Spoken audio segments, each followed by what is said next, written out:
Salut à tous, c'est Christophe, bienvenue sur Top Mercato, un plaisir de vous retrouver pour une nouvelle édition du Journal de l'Euro. On commence tout de suite évidemment avec le Journal des Bleus et l'équipe de France qui est qualifiée pour les huitièmes de finale de la compétition. Alors grâce aux résultats des groupes B et des groupes C hier, même si demain l'équipe de France perd face au Portugal, l'équipe de France aurait 4 points et avec 4 points, elle ferait partie des meilleurs troisièmes de la compétition.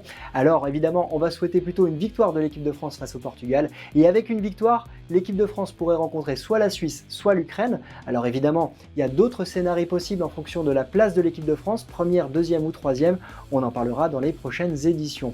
Une équipe de France qui devrait procéder à plusieurs changements demain soir, avec peut-être Jules Koundé qui devrait être titulaire à la place de Benjamin Pavard sur le côté droit.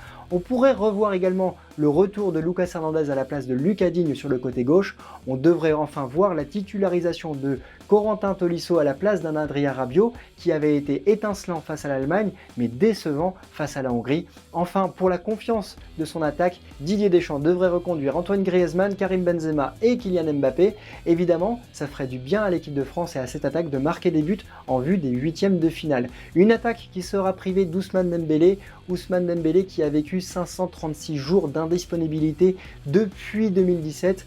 Donc c'est évidemment dommageable pour son club, le FC Barcelone, mais également pour l'équipe de France. Dans les autres informations, c'est la Belgique qui monte encore une fois en puissance avec une troisième victoire en 3 matchs, un Lukaku qui marque un troisième but dans cette compétition, mais également Eden Hazard et Kevin De Bruyne qui ont pu jouer de longues minutes hier soir. Une Belgique qui va être très importante à suivre dans le reste de cette compétition et qui est qualifiée pour les huitièmes de finale.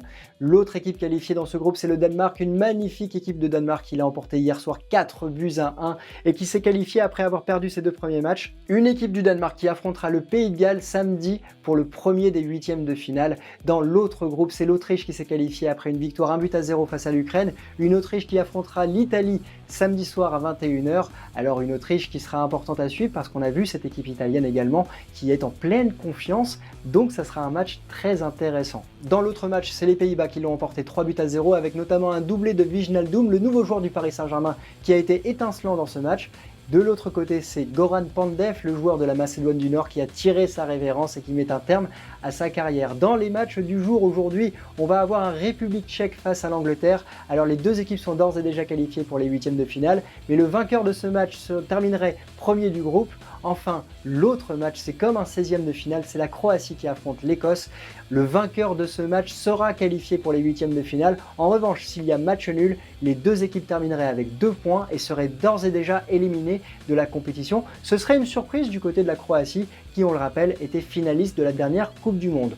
On vous quitte avec ces très belles images du public danois qui a fêté la qualification hier soir après la victoire 4 buts à 1 face à la Russie. Des images de joie, un stade plein, évidemment des images comme on les aime. Et surtout une grosse pensée pour cette équipe du Danemark qui a vécu un début de compétition difficile avec Christian Eriksen et 2 défaites. Alors on sera attentif évidemment à leur suite dans cette compétition. On vous souhaite à tous une excellente journée. N'hésitez pas à vous abonner à Top Mercato pour les prochains journaux. Et nous on se retrouve demain pour un prochain journal de l'Euro. A très bientôt. Ciao.